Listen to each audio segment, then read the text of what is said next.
That's a wrap on 2024, and I thought it'd be quite fun to end by discussing some of the books we read this year.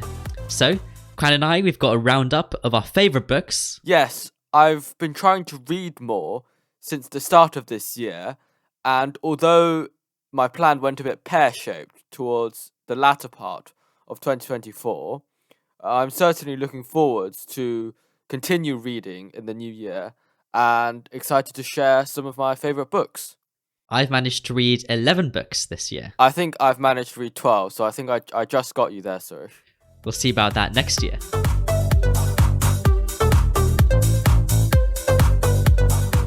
Rapid fire on 3 awesome books I've read this year. Number 1, Quiz, The Consortium, The Truth. This book kind of taught me a lot of the nuances of quiz shows and TV shows in general, but importantly, it showed me just how hackable and gameable so many systems in the world are. Like the main guy who wrote the book, he lived for years and years without a single job, and he just played around with quiz machines at pubs and won quiz games here and there, and just gamed the whole system, including Who Wants to Be a Millionaire, to win literally millions and millions of dollars. Number 2, The Atomic Human. This was a really well-written book, and it drew together a load of different ideas that I may not have otherwise connected together. For example, the Romans, in their hundreds of years of existence, made almost no mathematical developments. And the reason for that was because their way of deciding to represent numbers in Roman numerals was just not very good, and it wasn't very conducive to operations other than addition and subtraction. And this kind of just highlights how important data representation is for humanity. And finally, number 3, The Design of Everyday Things. The book really forced me to look at everyday objects completely differently, almost with this sense of great fascination, but also the sense of critique. And I'm now kind of seeing myself critique everyday objects, just doors, far more frequently than I used to. The book also brought to light some interesting realities within the design industry that aren't actually too well known, so very interesting. For me, I've got a couple of books. The first one being Maoism, which is about the CCP and Chairman Mao's influence around the globe, not just in China. I was particularly fascinated by this because not only am I interested in sort of modern Chinese history, but also I didn't know that Maoism has such a big impact in countries around the world.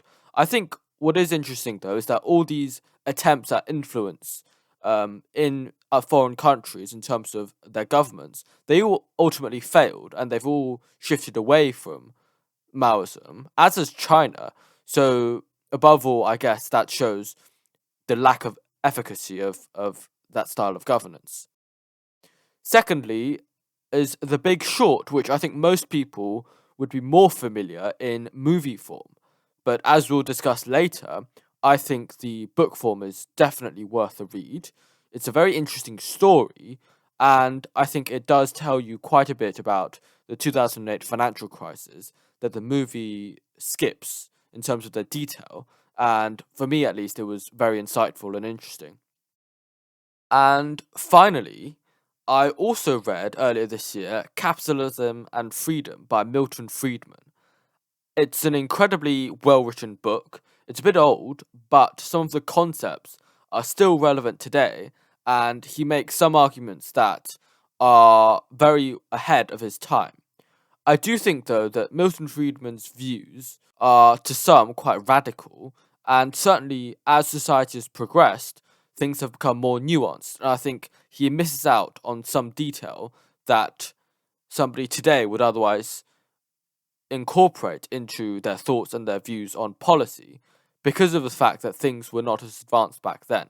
But one example that he made a very good point in the 1950s when this book was written was the deregulation of airlines, because since airlines have deregulated, we've seen a huge boom in air travel and airfares have gone down. And there's one example where his views, which are very free market orientated and very capitalist, if you would like, are proven to be beneficial through a real world example.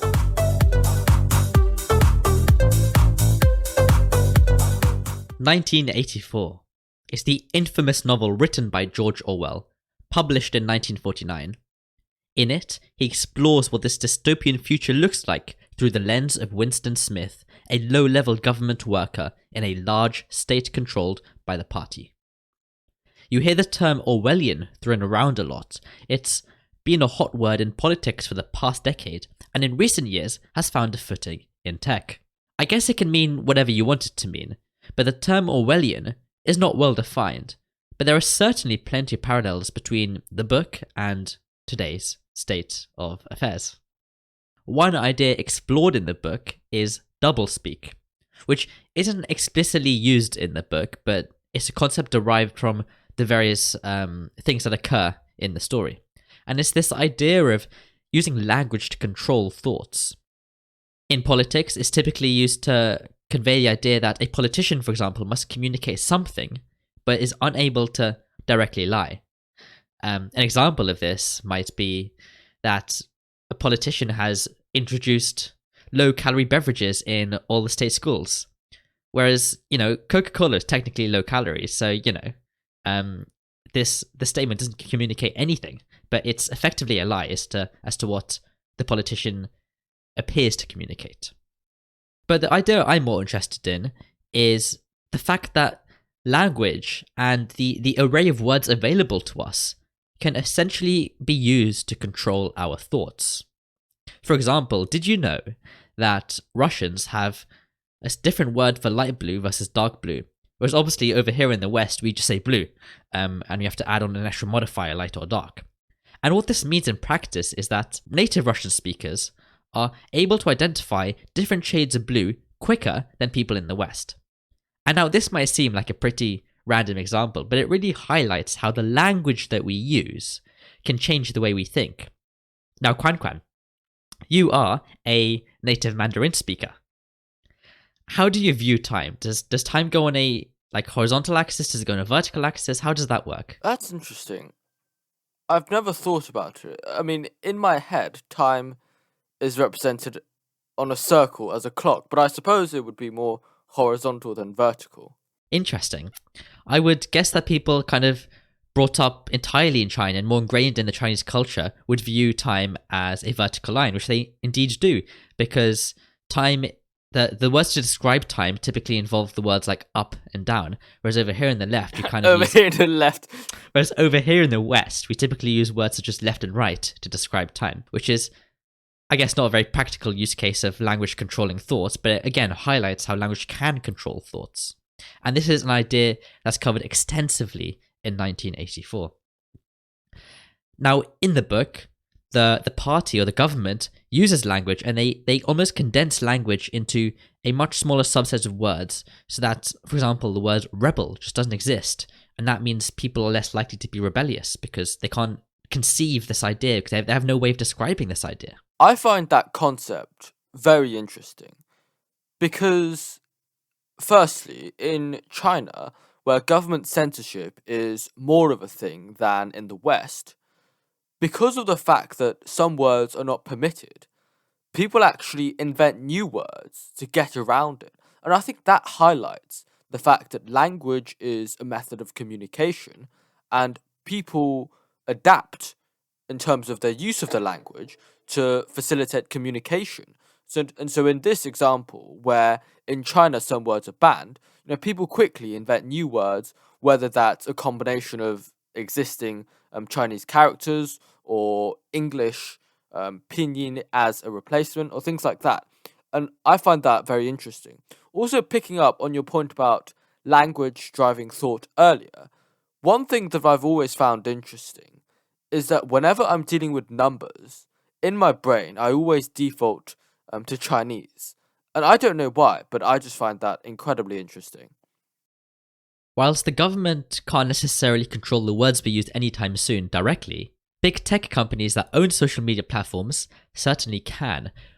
Through the use of content moderation, they can essentially block out certain words and almost erase them from human language, because language is really just the way that society decides to communicate, right? We invent words every year, we lose words every year, and words change meaning over the course of the year, over the course of a decade. And big tech has the power to effectively change how we use words. And this is one thing why I think Twitter is superb when Elon Musk bought it, or X, I should say. It's because it provides the best platform that we've seen so far. Now, improvements can be done, but it's the best platform we've seen so far where big tech will not control the words that we use and the way we communicate. However, on X, we have this problem where your post is character limited, and that limits the amount of communication one can achieve in a single tweet. Now, the problem with this is that complex social and scientific ideas are reduced down to effectively hashtags or small sound snippets, and this strips the nuance and enables simple manipulation of the words that people have been saying to propagate online. Further, another problem with this is that it inhibits critical thinking, right? Because if you're only reading all of these small tweets or all of these posts that are maybe 50 words long, then there's not much thinking to be had there, especially when all of your words are like 5 letters long. And it's also very difficult for people to have real conversations on a platform such as why do you rename it? It's also very difficult for people to have back and forth conversations on a platform such as X, whilst also maintaining that element of critical thinking. And I think that's something which Reddit does pretty well, in the sense that you get some very long debates on Reddit. Now, whether those debates have any value or not is up for question. It is unequivocal that we have been seeing a trend from longer form content to shorter form content, whether that's from blog posts to now X's, or from long form video to now YouTube Shorts, Instagram Reels, and most importantly, TikTok. So I think that people's attention spans have been decreasing, and as a result of this, people are getting less information when other people are propagating information, whether it's news, whether it's opinions or things like that. And this has the risk of the full message not being conveyed, which causes a lot of problems, and some of the problems including inhibiting critical thinking, as you've said, is increasing in our society. And I do think that is a big issue. At the same time, it's obviously not exclusive to X. It's a society-wide trend where people are essentially refusing to engage with longer form things, possibly with the exception of podcasts, which I find very encouraging, as I personally hugely believe in long form content like that. On your first point, to really kind of drive home an example of this is, for example, when companies talk about the fact that they're considering ethical AI and all of that stuff. Well, if they were doing that 50 years ago, they'd have to write essentially a whole newspaper article about this to get this published online. Well, to get this published anywhere. However, today, they can publish it online with a blog post that's 200 words long, and that's an acceptable thing to do. Whereas that's not an acceptable thing to do back in the world of newspapers. Or they can just make a tweet about this, right? Like 50 words, and that's an acceptable thing to do. So companies can spew out these words like privacy, metaverse, ethical AI, and they provide the illusion that they actually mean something because they sound meaningful, but in reality, they're just vague terms used to describe nothingness. And that is the idea of doublespeak in 2024. Now, moving on to doublethink, this is a concept covered more directly in 1984. So essentially, in the book, in the story, the party has this department called the Ministry of Truth. And, you know, the purpose of this department is the opposite of what it says, which is it redefines truth. And it redefines truth by going through archives and changing things and tweaking things. And it kind of just erases any record of what actually happened with whatever they decide to replace it with. So this ability to change the history of something is kind of something that big tech companies can also do, right? Tech companies almost have the ability to hide evidence and information from us. And that in turn means that we don't have the power to oppose the status quo, right? Because we don't have any evidence. Everything that we thought of or assumed is just perceived. There's nothing to show for what we think. And, you know, a fantastic example of this is with Facebook, when the Zuck recently apologized for all of the content that he kind of blocked or devalued in the algorithms, especially during COVID, or for example, during the whole Hunter Biden laptop spiel. And the ability for a company to kind of just block this amount of content from reaching millions of eyes, therefore changes the public's perception on such topics, and crucially, it means that the public just can't fight back, right? Like, what are we supposed to say when most of this information isn't available to us? I think on the one hand, this already happens, right? It's called the media. The media picks certain stories and certain facts to report, and they leave others out. And they do this to cater to their audience, which, in the case of Fox News and CNN, might be quite different. And so this is done every single day, all the time. And mostly speaking, even though people, including me, would think they can do better, people accept that this is a fact. But when it comes to platforms, especially digital platforms, where conversation is facilitated, as opposed to it being more of a one-way thing with the media, I think this is incredibly dangerous, where somebody, clearly, at a company can decide that certain aspects of a story, or certain stories, or whatever, should not be propagated. They should be devalued. They should be censored, with the lack of a better word. And I think that is really problematic. And I think that what happened in the previous years, especially with Meta, was not right, and people rightly should be outraged, and it shouldn't happen again. Finding ground truth is getting harder and harder over time, and with the advent of AI, it's just going to get even harder. Now, finally, in 1984, everyone had this thing called a telescreen, and a telescreen was essentially a camera, a speaker, and a screen, and a microphone that you basically pretty much had to have in your house and in shops and everywhere you go. So you were constantly being surveilled and monitored, and all of that data could be used against you, could be weaponized against you. And that is something that centralized technology has the ability to do.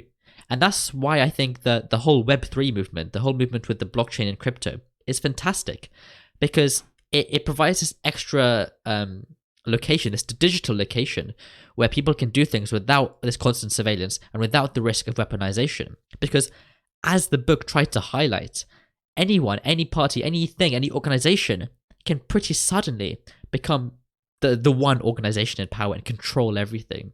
So by maintaining this Web3 platform in today's technology landscape, I think we avoid such a dystopian future from ever occurring. You brought up the point earlier about how you really believe in the idea of long-form content and how podcasts and longer conversations provide hope. And we are seeing a huge boom in them in the past few years, because people like to think that they are learning more. They like to think that they're getting more information and getting closer to the characters that they see online and the celebrities they see online. But Kuankuan, we also recently brought up the idea that a lot of podcasts and a lot of YouTube videos lack an element of depth, right?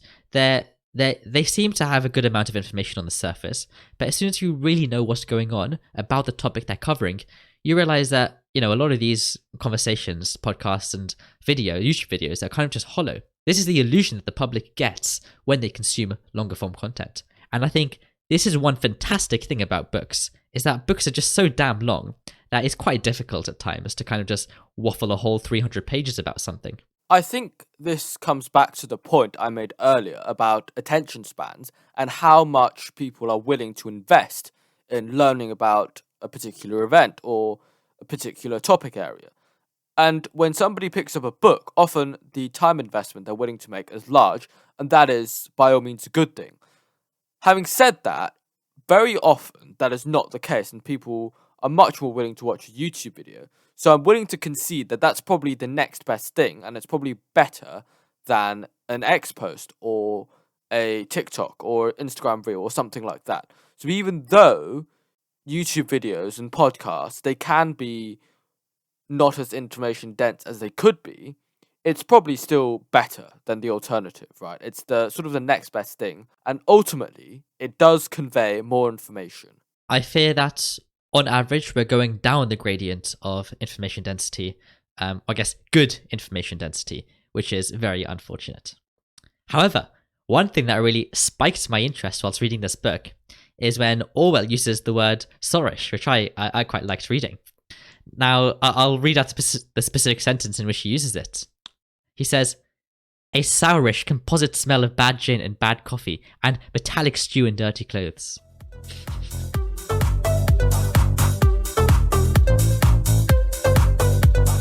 This year, I intended to read a bit more about economics, because it's something I hadn't dealt with previously. I hadn't read much about it, and I thought it would be interesting. Now, regarding economics as a topic as a whole, Sourish, I'm sure you have thoughts about this, but a lot of the things it talks about, like, for example, supply and demand, can be regarded as quite intuitive. But when you actually try to prove it, you have to use a lot of funky maths, and it all seems a bit pointless, doesn't it? Do you have an opinion on this? I do. I think the majority of economics is really just a way of formalizing common sense without providing much value to pretty much anyone or anything. I think it doesn't need to be its own field. It can be combined with other fields. I think that would be a fairly controversial take. But anyways, back to my reading of economics. I picked up a couple of books about the 2008 financial crisis, one of which was A Big Short, which is very interesting, and you should probably read that book if you've watched a movie, or read it anyways, and maybe you can watch the movie afterwards. But a specific branch of economics, which I found interesting, was behavioral economics. And that was because it's all about assuming that people are, in fact, not rational and they behave often not in their best interest, which is what traditional economics assumes, right? Because it does make sense on a certain level to think that people would act selfishly in their best interest in all circumstances. But anecdotally, we can all know that very often people don't do that. But anyways, Richard Thaler is a prominent behavioral economist, and he's also the recipient of the Nobel Prize for Economics. I read 2 books written by him about behavioral economics, Nudge and Misbehaving, and I thought it would be interesting to discuss some of his findings. Early on, Richard Thaler and his colleagues devised what they call the endowment effect, which is where when you are willing to buy a certain thing for a certain price, you should logically be willing to sell this item for a price that is greater than your maximum willing purchasing price, right? However, in reality, what they found is that often people who own something would not sell it, even for a price greater than what they would pay for that same item. And that's very interesting. So, Suresh, has that happened to you? Have you done something like that? Or has somebody you know done something like that? Many of the times. However, I would say there are probably 2 reasons as to why, at least I think that's a valid thing to do. The first reason is that you may have some sort of emotional connection to that specific object. For example, a few years ago, my brother and I achieved a high score in an escape room, and so we were given a mug for free. Now, I could have bought the mug at the gift shop for like £6, but instead I got it for free, and so it should make perfect sense for me to sell it for £6 or £7. But I wouldn't even sell it for £50 because I've got that emotional connection with the mug to say, like, it brings me back to this experience that I had a few years ago with my brother where we succeeded in something. And I think that emotional connection is worth more than the price of the tangible object. Now, my second point as to why I think that's a valid thing to do is, for example, I have a phone. I paid £690 for it. Well, if I could sell it for £700 and then rebuy the same phone for £690, I've obviously just made a £10 profit. But that neglects to realize the sheer amount of time that I spent in the process of selling my device and then setting up a new device. And I think that time that you have to spend between buying and selling something is quite huge. And that is why we see economies of scale work, as opposed to the individual just constantly buying random items and selling them for 10% more. Yes, you'd have to be either extremely productive in your buying and selling, or be able to get huge price differences in order to actually make a meaningful amount of money. But moving on from that specific theory he devised, he also studied when people make other decisions that are perhaps more impactful, that affect them later in life, that they don't account for in the present. So the best example for this really is saving for retirement. And most people have to save for retirement because their pension plan, either via defined benefit or defined contribution scheme, or via some sort of state pension scheme, is probably not enough. And they might have other costs like medical costs and things like that. But studies have repeatedly shown that people don't save enough for retirement, even though they probably should.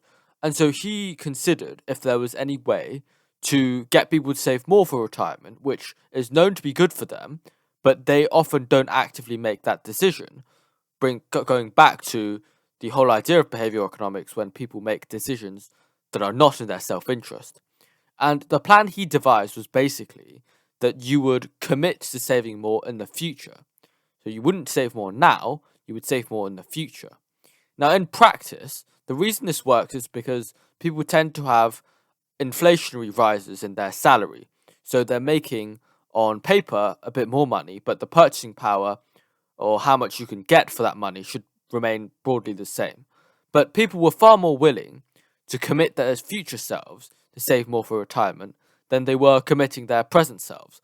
And I thought that was very interesting because it ultimately does benefit them, but it just makes it a bit more palatable to justify to themselves and to not take a pay cut, because taking a pay cut is something that people perhaps irrationally don't like. I think it can be very difficult to look far ahead into your future and optimize for that, especially because, frankly, you can die at any point in time. You could die tomorrow.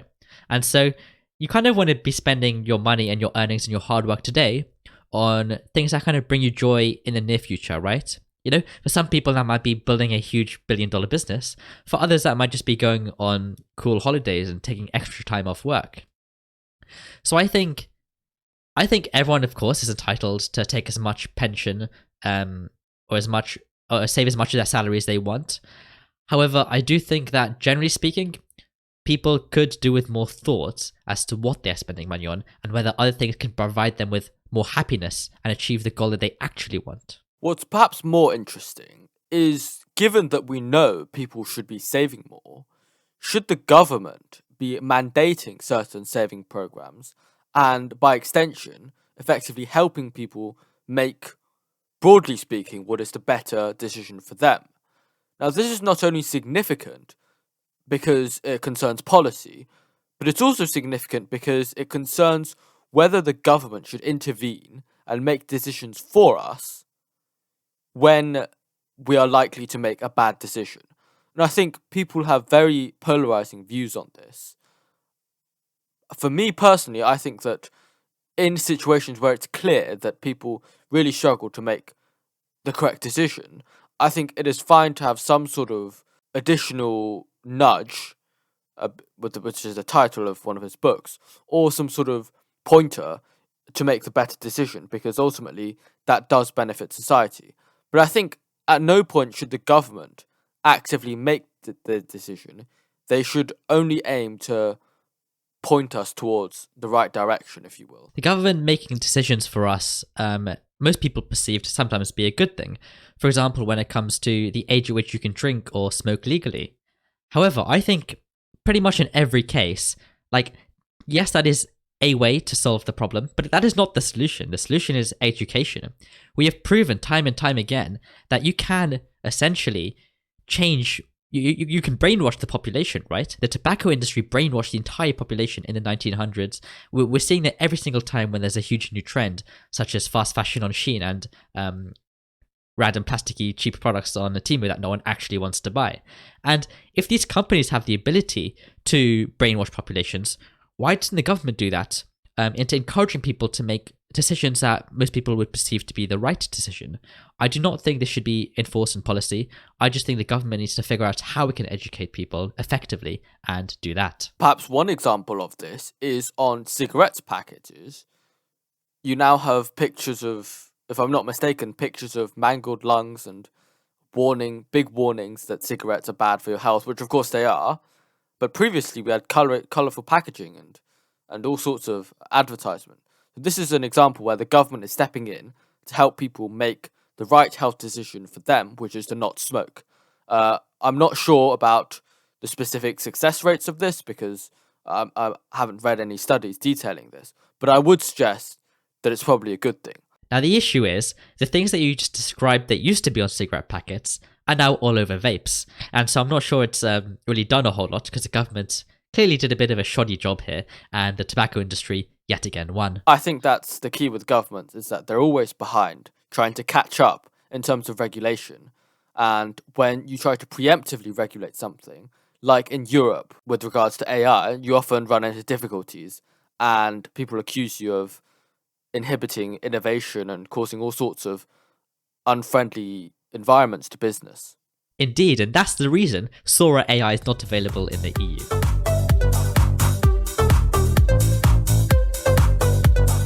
Rinsed. Now, the full title of the book is Rinsed: From Cartels to Crypto: How the Tech Industry Washes Money for the World's Deadliest Crooks. The book looked at a few cases in great detail, covering how laundering was done, but it also provided loads of context around the crimes that warranted such laundering. Now, I knew all of the crimes. However, the book provided a ton of extra detail, and importantly, it was very well referenced. It's a book written by a journalist who's worked with Channel 4 and the BBC and other organisations, and so he really did his research there. Now, one example I'd like to pick up on is this program called Tornado Cash. Now, Tornado Cash is what we call a mixer, and essentially in cryptocurrency, if you have, say, 1 Bitcoin and you want to send your Bitcoin to someone else, well, the whole point of cryptocurrency is that everything is publicly logged on the blockchain. You can see exactly who sent what and when. However, the idea of Tornado Cash is it's a service used by a load of people who just shove all of their money into the service, and the service shoves the money back out to another person. So I can put 1 Bitcoin into Tornado Cash and specify which address to send it to, which Bitcoin wallet to send it to, and it will do that. But it will do that after having mixed my Bitcoin with a ton of other people's money, and therefore you can't track you can't track the transactions very well. So Tornado Cash was used by North Korean hackers after they stole $625 million from this video game company. And they actually succeeded in stealing, I think, the majority of this money because they funneled about $500 million of it through Tornado Cash. And that, of course, is used to fund North Korea's weapons program. Now, obviously, there are pros and cons to this. The pro is that surveillance is harder, it's decentralized and all of that good stuff.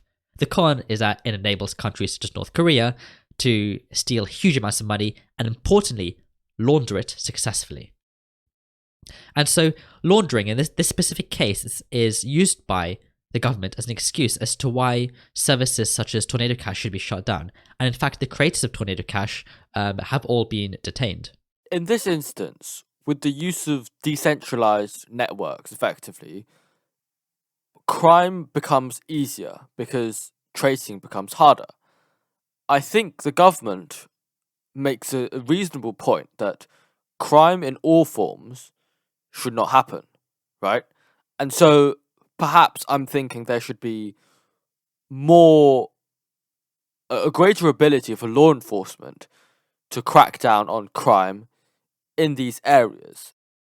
Now, the creators of Tornado Cash, they basically say that, Tornado Cash is just a tool, it's a service offered, and they don't actually make any money off Tornado Cash. What they essentially did, the creators, is they ran it themselves for a couple of years, and then they threw away access to the code. So they can't modify the code. It's now an automatic service that's just online and will forever be online.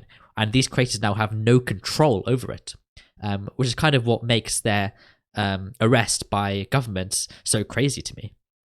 And it's been likened to the idea that, well, guns have been used to kill people, so why don't we ban guns from ever existing? Or, fists have been used to kill people, so why don't we just chop off everyone's fists? And I guess it just depends where in this chain you want to make the cut and where you want to draw the line.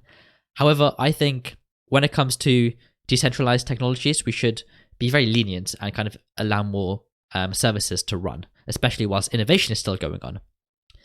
Now, the problem with fast-paced innovation is that criminals very much do evolve and innovate extremely rapidly. They're very quick to use services such as Instagram, email, the internet, Bitcoin, and all of these as soon as they come out. Whereas the government isn't as quick. So the sheer pace of technological development, especially in Silicon Valley, then permits these criminals to get away with all of these crimes that the government are not yet equipped to handle. Now, the problem is, most internet users are still very slow to learn how things actually work, especially the people who grew up without the internet. This means that such basic scams, such as the Nigerian prince scam, are so profitable and hackers still use them to this day. And this is under the broad classification of advance fee scams, where someone would claim and email you saying, "Oh, you're entitled to $2 million, but to send the payment to you, you first have to send me $10,000." And that's what's called an advance fee scam, because you claim that if the person sends you an advance fee, you're going to end up sending a much larger fee back to them, which of course never happens. Anyway, so the author of this book, Jeff White, he is very interested in organized crime. And in particular, he's interested in it because, organized crime is still like, it's almost like the real world where you have all of these organizations that trade with one another, except that with organized crime, it's very difficult to regulate it because there of course is no regulating body. And historically, what organized gangs used to do is they would use violence as a means of enforcing trust. So, if you didn't pay me my $100,000 in cash, I'm going to punch you, I'm going to kill you, I'm going to do something like that. But this is not feasible on a global scale, right? Like, if you're in Canada and you want to funnel some money through Dubai, what are you going to do? Are you going to try and hunt down this one person and kill them? You're probably not going to succeed at that. And so when it comes to the global scale organized crime, there has to be another way of kind of forging this trust between communities, or criminals, I should say. And the author of this book is really interested in that question. And so he covers a couple of ideas that help answer that question of how do you enforce trust between criminal gangs. And one idea is the marketplace, like dark web marketplaces, where, for example, someone sells drugs and someone buys drugs. Well, what do you do if the drugs are fake or something like that? Well, the marketplace would hold the payment in escrow and wait for the buyer and the seller to both confirm that everything went as planned, and then it would release the funds to the seller, of course taking a nice sweet cut of that.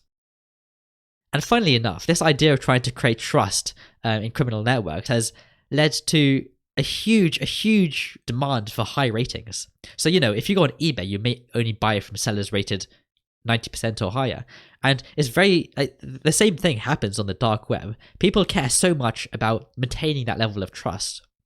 And especially when it comes to, for example, ransomware groups, they need trust, right? If you're a ransomware group and you've just taken over some utility companies' devices, and you historically have never released the encryption keys, or you've never released their data after they've paid you back, well, this utility company is going to Google your name, they're going to realize that you're unreliable, and they're not going to bother paying you your ransom, and so you make no money. And so this is something that ransomware gangs take really seriously. Like, they will very, very seriously always ensure to give back your data if you pay them, and they will never double scam you. However, an example of a ransomware gang not doing this is the WannaCry ransom that people suspect was done by North Korean forces. Because the issue was this system was designed so badly, the WannaCry ransomware, which was deployed all across the world and crucially had a huge negative effect on the NHS. And they only demanded I think $300 to get your data back. But the problem is, if you were to pay those $300 to the hacking group, you just wouldn't get your data back. And so the hackers behind the WannaCry ransomware attack made almost no money. And this is why this idea of trust and ratings is so important, especially in the criminal community. And I just found that fascinating. Like, these criminals, they do unethical and some really bad things to become millionaires, and yet they still really care about some fundamental principles. And they pick and choose which principles they care about and which ones they throw out the window. I mean, in any circumstances, you have to rely on trust in other people and people around you.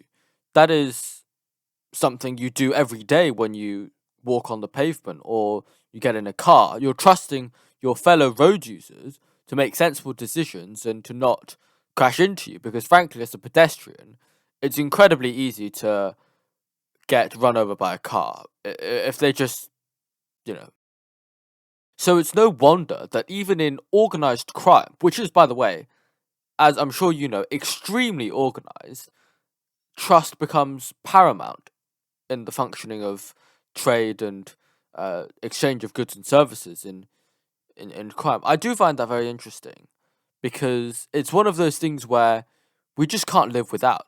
And so it's better to be completely trustworthy and transparent rather than try and stab people in the back selectively sometimes, because that just, completely can cause you issues down the line. As Warren Buffett once said, it takes 20 years to build a reputation, but only 5 minutes to ruin it. And I think that's incredibly true, even if we're talking about crime. Now, there are 3 steps you have to do if you want to launder some money. The first is placement. You got to put your money somewhere. You got to inject it into some sort of financial system. The second is layering. And this is the bit that was actually a very new concept to me in the book, because I thought layering was essentially making it impossible to track the flow of money. However, what layering actually almost always is making it so much effort to track the money that people just don't bother tracking it. And I just didn't really think about that beforehand, right? The aim of layering and money laundering is just to make the cops work so incredibly difficult that they don't bother doing the work in the first place. And that's something that Tornado Cash tried to achieve. And, there have been companies such as this company called Chain Analysis, who specialize in analyzing transactions on the blockchain. And they were actually able to track much of the money in Tornado Cash when it came to the North Korean $500 million hack. So it really is just a matter of, can you be willing to push the cops to so much effort that they just give up on your case? Now, this kind of raises an interesting question, which is that, sure, if today they give up on your case, what's to stop them from saving all the files that they have and revisiting it in 5, 10, 20 years? Maybe when technology is better, or maybe if they just decide they're going to revisit a case. And that's a very difficult thing to kind of have in your conscience as a criminal, I think, which is that, sure, you may be safe today, tomorrow, for the next year, but layering is never perfect, and eventually they might catch you. Now, the final step in money laundering is integration. It's using your layered money to actually buy something. And one thing that criminals like doing, for example, is spending tons of money on a nice new car or a nice new watch. Because they can just drive across the border or all across Europe, carrying millions of dollars on their body, and no one's going to bat an eye. Whereas if you were carrying millions of dollars of cash, well, the police are going to come after you. Overall, I love this book. It kind of opened my eyes to much of the details and how the organized crime industry works, and in particular, how new technologies are being used to help launder tons and tons of cash.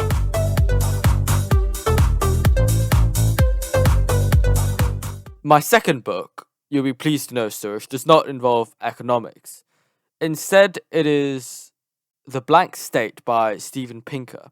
Now, it's a bit outdated, actually, because it was written over 20 years ago, and since then there's been quite a bit of research in this area. But the book concerns, effectively, is intelligence nature or nurture? That's sort of the main question it asks.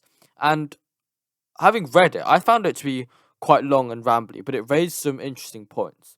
At the start of the book, it discussed some of the philosophical questions with regards to that argument, and how, for example, if you believed in a world where people had the same opportunities, then by definition, if everybody had the same perfect opportunities, people who were smarter would have to come out on top, right? And therefore it would be not an equal society. So it's sort of, I suppose, ironic in a sense. But for me, the moral arguments weren't as interesting as the studies on identical twins. Hot take. I think to function correctly, or at least the way it currently functions, the world needs all of this inequality. It needs bad people. It needs criminals. It needs, unfortunately, radicals. And I think fundamentally we need that insane variety of people, organizations, and groups for the world to actually function. And I don't think it's practically plausible for the ideal world to ever exist. For me, ideals are limited to a thought experiment and a philosophical exercise. You can never get an ideal. For me, the study of identical twins was very interesting because identical twins have the same genetic makeup, right? By definition, they're identical. But in some situations, they can be raised in drastically different environments. And so, by studying this, you can really see the development of a child into an adult and what they achieve in life. Is that because of what they were born with, or if that was because of the environmental condition? And what the studies on identical twins found is that, broadly speaking, the outcomes of these twins, even if different environments, were pretty similar, suggesting that there is a considerable amount of impact on your genetic makeup and what that allows you to become to an extent. However, it also points out, quite rightly, that if there are situations where the parent is abusive or there's traumatic events, that can really change the development of a child. And what I think is interesting is that there's no real answer to this question, right? Because your genetic obviously matters. You know, we look different, we behave differently in different situations, but the environment can sort of edge you into so many different directions that you can't possibly know. And I don't think we'll ever know exactly what makes you you. And I think that's incredibly interesting and very thought-provoking. And actually, that was the overall theme of this book, was that it was really thought-provoking, and I really enjoyed reading it. The problem with humanity trying to understand what makes us us is that you then get into this whole idea and culture of labeling, right? If some people are more likely to be criminals, well, you can label them at birth based on their genome, and that can kind of just cause so many downstream effects, usually negative effects. For example, if you are labeled to be a criminal, perhaps you're more likely to be a criminal just because, you know, you're already labeled as that. What's the difference of actually becoming one? And I think it's a really difficult thing to navigate because on the one hand, we do end up, as we discovered with our chat with Liam Johnson a few weeks ago, we do end up with significantly better healthcare, significantly better drugs and personalized medicine that can really improve people's lives. But on the other hand, you have all of these ethical concerns that can kind of just completely change society. On a completely unrelated note, labeling people as criminals is actually a possible use of AI, and that exact debate is happening within the AI community, and people are obviously saying that we cannot possibly use tools like that to predict who is more likely to be a criminal, because that's ethically wrong. But we can use these tools perhaps to identify criminals, and I think that is certainly the approach we should be taking. Yes, that's probably one of the biggest arguments of the EU AI Act. And, you know, one of the ways you can approach this is by saying, well, people should be judged on their actions. So, you know, we might prevent the amount of murders in the world by pre-labeling criminals, but equally we also prevent the freedom that many people may have. And so it's better to kind of just judge someone based on the action they've done, even if it means that we have to sacrifice some of the actions being taken.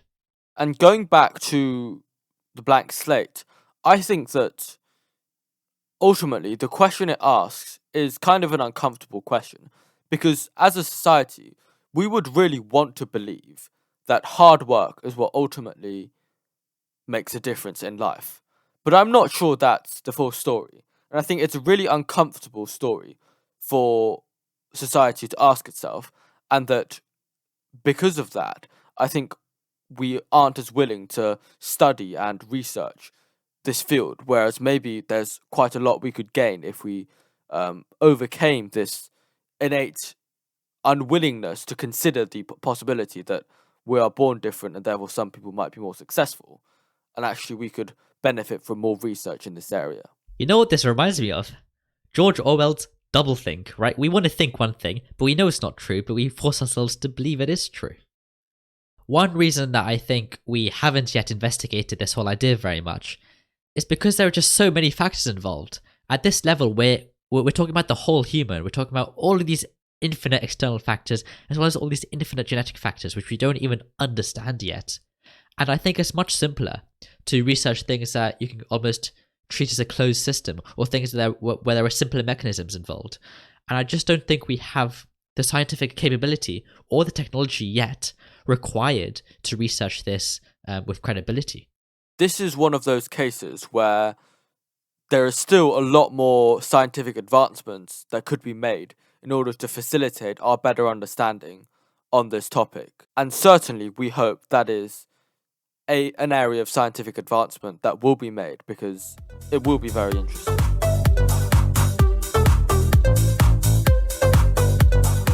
To wrap up, I've had some thoughts through reading this year, And firstly, I would just like to say that reading the physical copy of a book is so much more pleasant than reading a digital copy. I think that the tactile feel you get from turning pages is very appealing, and I really do like a hardcover book. And what's associated with it is often better artwork and better covers than paperbacks. So I take that you probably disagree. Indeed, I think physical books are just extremely dumb in almost every single case. So I use a Kindle, and there are just countless benefits with this model of reading. So firstly, you only carry 150 grams of mass with you to read any book you want. In fact, you can read multiple books. So if you're going on a holiday, you don't have to pre-think about all the books you might want. You can just purchase them on your Kindle and have all of them on your device. You can also annotate, you can make notes, you can see what other people have made notes of. You can so easily rate books that there's this whole ecosystem of book ratings that results in really good quality book ratings that you can check before you purchase the book to make sure that you know what you're getting into, and you don't waste your time on a book you might not enjoy. And of course, I think if you read enough, the Kindle will pay back for itself just by the fact that you either get cheap books, you either get free books, or in the very worst case, the books are at least a couple pounds less expensive. And I, in fact, made my money back off my Kindle within a single year of buying it. I will have to concede that physical books are very heavy, they take up a lot of space, and they are indeed unpleasant to carry around. I do think, though, that since I mostly read at home, they are worth the hassle, especially because also with libraries you can often borrow them free of charge, so in fact your cost point is only semi-valid, but you can also buy them secondhand very cheaply, and you can sell them as well. So if you bother, which I will concede is an if, and most people probably won't bother, it may not cost you very much. But to me, above all, it's the physical, tactile feel of turning pages that attracts me to reading a physical book over a Kindle. Because whilst Kindle's convenient, it just feels different. You know what is cheaper? Is to get pirated books off the internet. Yes, that is very true. However, that is unethical, and I do not endorse this. Certainly, I actually buy all of my books. Very surprising. Anyways, moving on. Previously, I talked about The Big Short, which is a book, but it's also a movie, and I think most people are familiar with the movie. And I think that, as a general rule, if you watch a movie about something that is based on a book, you should really endeavour to read the book. And the reason I say that is because they're two completely different things, right? The movie is a director's interpretation of the book, but the book itself is, or entails the author's intentions and what they want to say. And I think you really should at least be familiar with both mediums. And for me, I watched The Big Short first because of a recommendation from a friend. And whilst I enjoyed the movie, having read the book really does contain a lot more detail. And of course, if you consider how much time it takes to read a book, that's hardly surprising. But I'm very glad that I managed to read the book because it was much more informative in some aspects compared to the movie. I wouldn't say you should read the book. I just think you need to be very, very cognizant of the fact that a movie and a book are completely different media, intended for different people and with different purposes in mind. And looking into the future, Sourish, I don't know if you have any targets to read. Maybe you want to read more books than me, but at least for me, I want to read more biographies and autobiographies because I think they're really interesting and they can tell you a lot about people. They also don't go out of date really, which is very nice because some books about certain topics which advance quickly, like technology, can often go out of date, and it's quite annoying when you're trying to read a book about something only to find that it's completely irrelevant nowadays. One thing I'm really fascinated by when it comes to biographies and autobiographies is like how much of it is real, right? I mean, obviously, how can you write a 500-page book about yourself or someone else and have every single detail of that real? And I kind of just always have that in mind with the fact that a lot of these interactions and stories that are told in the book are mostly padded up with the author's creativity, which is just a feeling that I can't really get with. Ultimately, I think the main messages from a biography or an autobiography can be conveyed, even if some of the details are fictitious. But I think that I'm still quite keen to read about some people like Steve Jobs and Certainly. Jack Welch, but also about Peter Thiel and perhaps Elon Musk. Elon Musk's biography has been given quite a lot of press coverage, actually, and it will be interesting to see the other side of Elon that you probably don't really see when he's at rallies with Trump or talking about full self-driving that will come next year. But it's always next year. Or next year. Yes.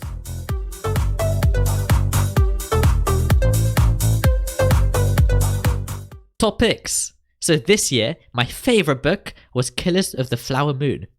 I loved it so much I turned it into a Byte episode, which you can watch from a few weeks ago.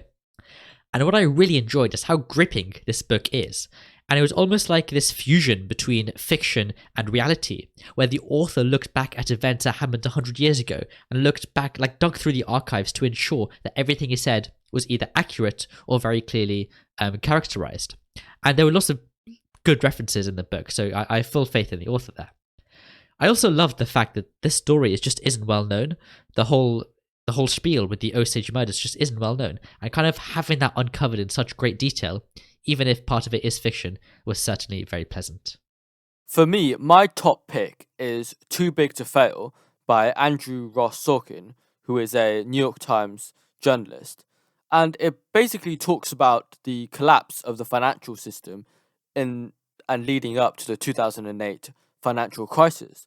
And what he does really well is that he captures the detail of the conversations between the executives of the banks, the governments, and the stakeholders. And from what I gathered from reading it, and even though we didn't discuss this in depth, it's so much based on the vibes, essentially. It's so much based on people's confidence in the system as opposed to the system itself. And I think that's quite profound and very meaningful. But I think he does a really good job at writing the story of the 2008 financial crisis in a really interesting manner, but also capturing the detail and highlighting the failures of some organizations, but also some people, and the real consequences of that. And that's the wrap on 2024. I hope you had a lovely Christmas, and I wish you a fantastic new year. And WaffleByte hopes to go into 2025 as strong as ever.